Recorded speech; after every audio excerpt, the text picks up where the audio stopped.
This is an ABC color presentation. The following program is brought to you in living color on NBC.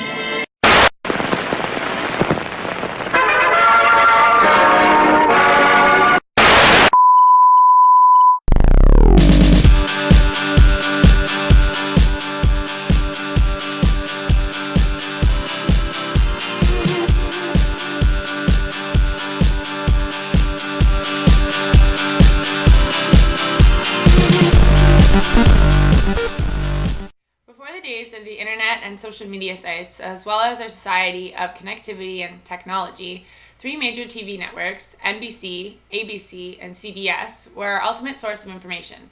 They told us what was important, framed our conceptions of normal and socially acceptable behaviors, as well as captured the world through a narrow, homogenized viewpoint. 50 years ago, these mediums were much smaller and represented the concept of elite control. We were continually influenced by opinions of the higher class, and only those who were able to afford them could participate. Today, the internet has changed our entire perception and nature of the human environment. We are connected in a way that we may have never thought possible before the days of the Big Three. As Thomas McPhail suggests in his book, Global Communication, the internet represents a democratization of the mass media, in that politicians or media elites are no longer able to control, filter, or interpret their editorial viewpoints. In an age where there's approximately 1.5 billion internet users, and where new technology is easily accessible, we have much more control over what we participate in, what we view, and what we produce. With the introduction of new social media sites such as Facebook and Twitter, we have gone from a technologically simplistic age to a highly complex web of interactivity. Now the people of the world are meeting online and have the ability to discuss and debate worldwide issues. What is Web 2.0? Yeah, seriously, what is it? Web 2.0 is a fuller realization of the web platform, meaning it is a technology that is collaborative, interactive, instantaneous, live, participatory, and multi-directional. Rather than consumers passively consuming web content, Web 2.0 is characterized by the collective creation of web content. YouTube is an example of collective creation of web content. It may be one of the most popular and widely used web platforms on the internet today. Users can create their own accounts and videos in addition to posting comments on other users' videos as well. Williams, 2009, suggests that this can be considered digital democracy. It decenters the author and puts emphasis instead on conversations which can happen through comments, blogs, tweets, and so on.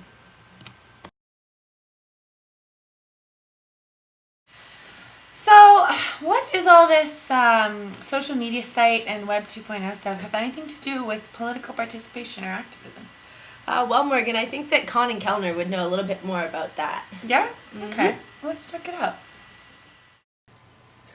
The use of the internet constitutes a dramatic transformation of everyday life. Whether its use is to express oppositional dissenting perspectives or to promote new journalistic communities where opinions are shared and freely expressed. By discussing oppositional and dissenting perspectives, society is able to become much more aware of the issues and therefore goals of one another. An extremely relevant and current example of this is known as the Occupy Wall Street movement. A global outcry against corporate greed has risen up in almost 1,000 cities worldwide. People have taken their anger to the streets, saying their governments have been taken over by big business. The Occupy Wall Street movement began in New York, quickly spreading across the US to Los Angeles, Denver and Washington, among others. It's since gone global, with Asia joining in the demands for change. In Europe too, hundreds of cities are taking part in the protests.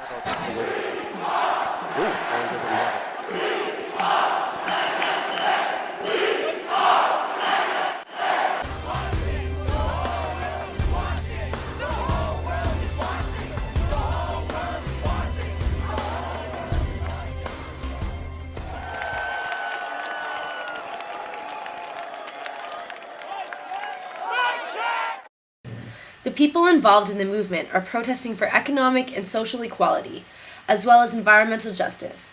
We Are the 99% is a huge part of the movement.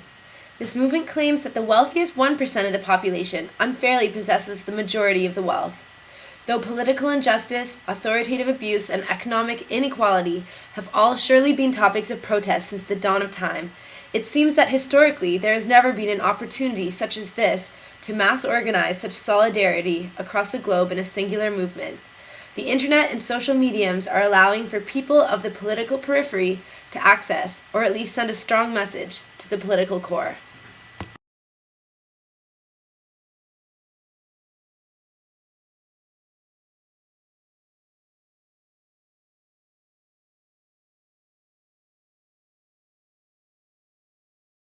I became aware of Occupy Wall Street through the internet.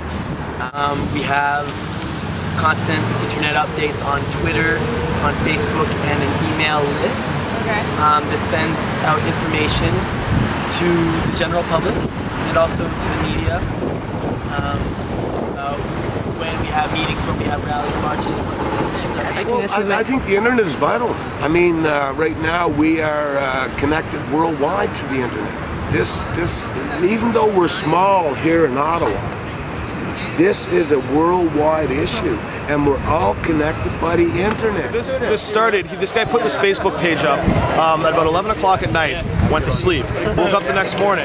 There were 1,500 people who had replied to it in a matter of 8 hours. So what the social media does to get this kind of thing going is it really does provide inspiration for the organizers. It gives them justification. It tells them, look, here's the idea. People are really interested in this. And they don't have to wait to get those kind of numbers back. They literally wake up in the morning and see, gee, wow, people actually want to do this. If you type in the word Occupy into Facebook, countless pages for movements taking place in various cities across the world pop up. Over the past few weeks, over 1.2 million people have become involved in the Occupy movement on Facebook. What we can conclude from the information that we've gathered is that the internet and social media sites have helped to democratize social media. It has facilitated many movements such as Occupy Wall Street and its worldwide influences. It acts as a public sphere where global civil society is communicated and expressed. As was mentioned by Michael Strangelove, active audiences are not what they used to be. With the shift from interpretation to production, the audience gains new types of representational and appropriative powers. We believe that this documentary represents both a very current and important issue that many of our youth need to become aware of. Our belief is that social media will have a positive influence on our participation both politically and socially worldwide. So what do you guys think? Please feel free to leave a comment after watching our video.